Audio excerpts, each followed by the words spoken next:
Hi there, this is Ranjit, and in this video, let's do a practical comparison between the OnePlus 7T and the new iQOO smartphone.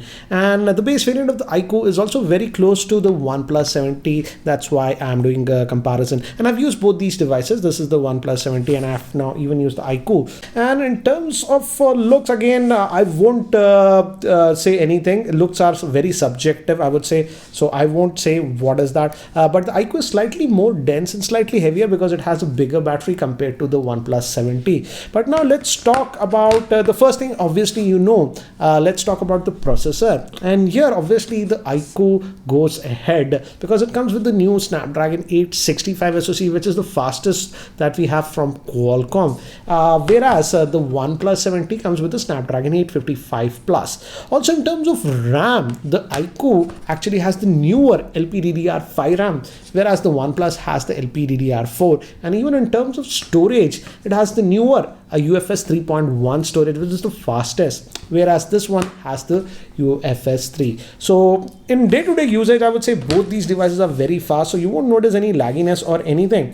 So what I did is I ran benchmarks on this. I ran Geekbench and I stored the results, and here, as you can see, there is quite a bit of difference both in the single score as well as multi. For example, it's a much bigger difference in the multi threaded score. As you can see, single we got 796, and on the iQOO you got the 932. So definitely, yes, the iQOO is faster because it has the new processor. And again, I also wanted to run Antutu, but sadly Antutu is out. But when we had Antutu and I ran on this one, I think so I got a score of close to about 592,000. So that's one of the fastest that we have seen. So yes, in benchmarks, definitely this goes ahead.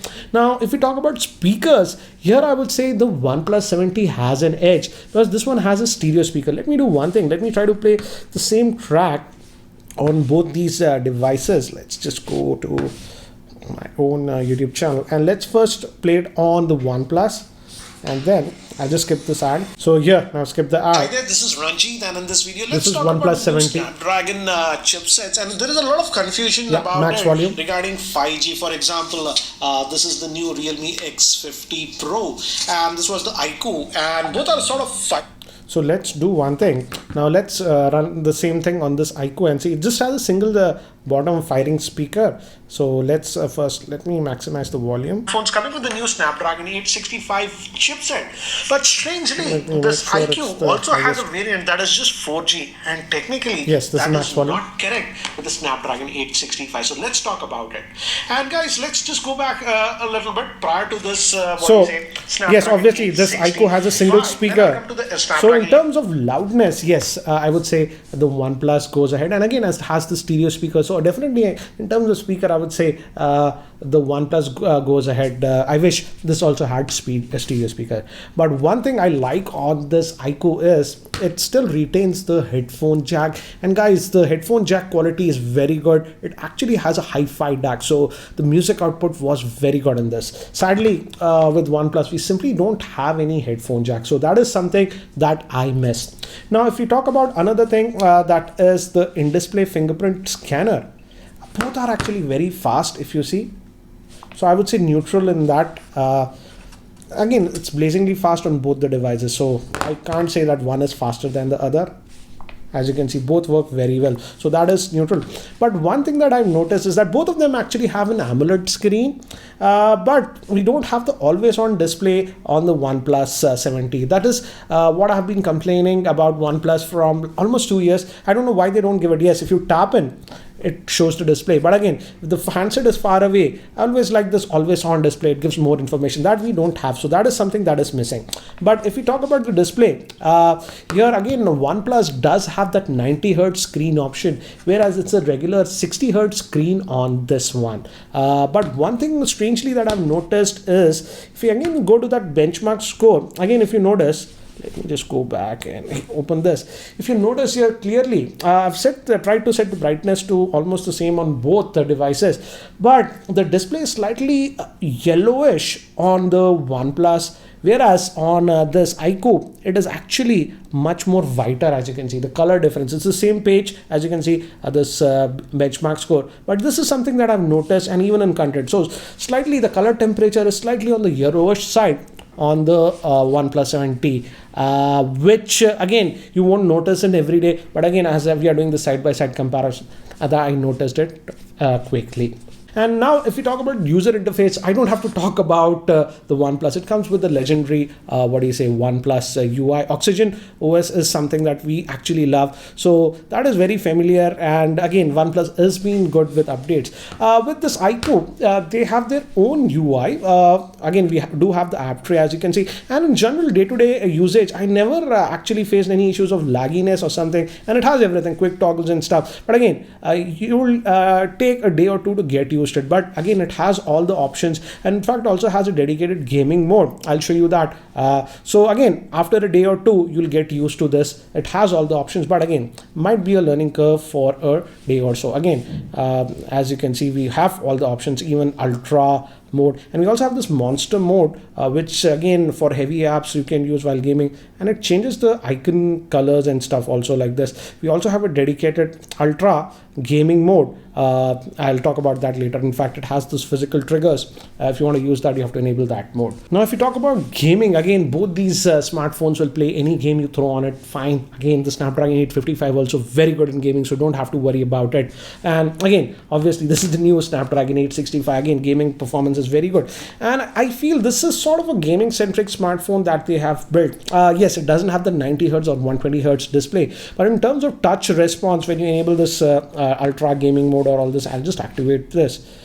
And here, if you go here, these are the settings. I configured it for Call of Duty. We have Game Assistant, and also as of today we have physical triggers. They call it Monster Touch or whatever, and you can configure them. I have configured it for Call of Duty, and I'll show you that. So you have these mode, and you can set all those things. So let's just fire up this Call of Duty, and I think so. Yeah, let's just go back and fire it up from there itself, and it's going to load. And as you can see, you get the Game Assistant over here. I'll just confirm, and we have that 180 hertz touch response, and general smartphone, it's 120.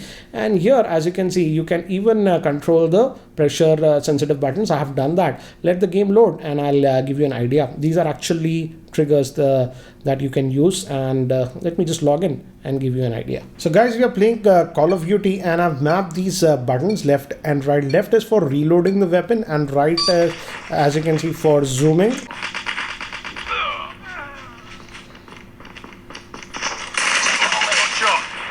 And I just press this for reload because I've mapped that. We tied for the lead. And this I'm using for zoom, guys. As you can see, I can quickly zoom in. So definitely these triggers you can map, and again it will help you in gaming. So again, you have these two physical buttons over here, you could say, like that, and you can map it to anything while gaming. So certainly I would say in gaming, as you can see, I zoom in, zoom out with this, like this, very easily. And you can even, if I go here, you can click this and you have all the options like pressure sensitivity, what you want. You can reset, you can save. If you just want to use one button, A or B, you can do that. So again, let me just get out of this game. So again, it gives us these options with this one. So I feel if you game a lot, this might be better. It is sort of designed more as a gaming centric smartphone, I would say. Now again, both of these actually come with very good chargers. The OnePlus 7T comes with a 30-watt wrap charger, but the iQOO One setup, for example, it comes with a 55-watt charger, which is definitely faster than the OnePlus 7T. And I would say you can get that around 50% charge in just about first 15 minutes. So again, very quick charging that you are getting on this one. Also in terms of battery life, if I would say, definitely the iQOO has slightly better battery life. This has a bigger battery, that is a 4440 milliampere, whereas the OnePlus 7T has a 3800 milliampere. So in day-to-day usage, yes, both are fine. I could even the OnePlus 7T also last for a day, but definitely definitely the iQOO lasts slightly longer in terms of screen on time, anywhere between about 45 minutes to about 1 hour more time that you can get on this iQOO. So the battery life is also good on this one. Now if you look at it from the back, I would say let me disable this gaming mode. We also have that cameras on these one. We have a triple camera on the OnePlus 7T, whereas we have actually a quad camera set up on this one, as you can see from the back. Actually the OnePlus has a 48 megapixel, then we have a 12 megapixel, that is a 2x zoom, then we also have an ultra wide, that's a 16 megapixel, whereas on this iQOO we have that quad camera setup that we are seeing, but the primary is the same. It's 48 megapixel on both, whereas the second camera is a 13 megapixel, that's that zoom camera. It's a hybrid zoom, what they say. And then we also have an ultra wide on this one, that is again 13, and we also have a 2 megapixel, that's for use for portrait and bokeh. Again, camera specs are not something that we harp on. So what I did is actually I took a lot of camera sample shots with both these smartphones side by side. So here are the samples that you can see. So these are the samples side by side, and if you notice closely, there is a difference in the colors, and I would say the OnePlus 7T has very less contrast compared to the iQOO, as you can see if you look closely.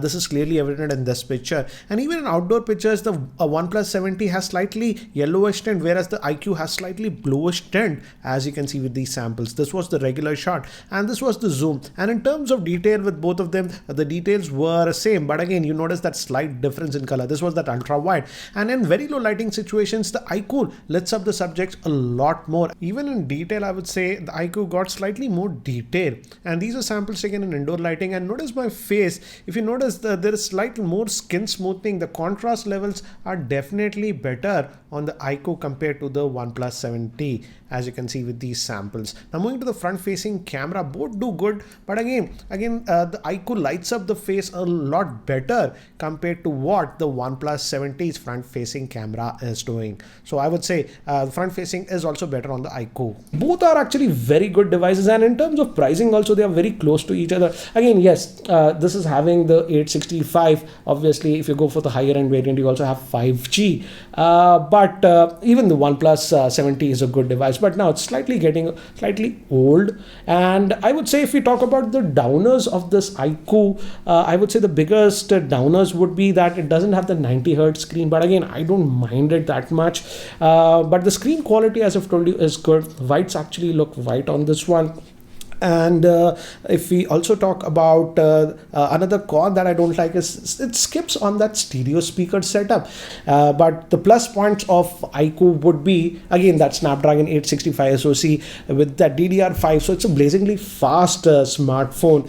And again I would say in terms of gaming, I would say this goes slightly ahead because of that physical triggers, what they like to call monster touch or whatever. It's configurable, so if you play a lot you will have that slight edge compared to other users, I would say. And also the camera performance, as we saw, and it was surprising for me also, was actually pretty good on this one. Anyways guys, that's it for now for this very quick practical comparison with this OnePlus 7T and the iQOO. So what do you guys think about the same? Anyways guys, that's it for now. Thanks for watching. This is Ranjit and I hope to see you in my next video. Take care guys.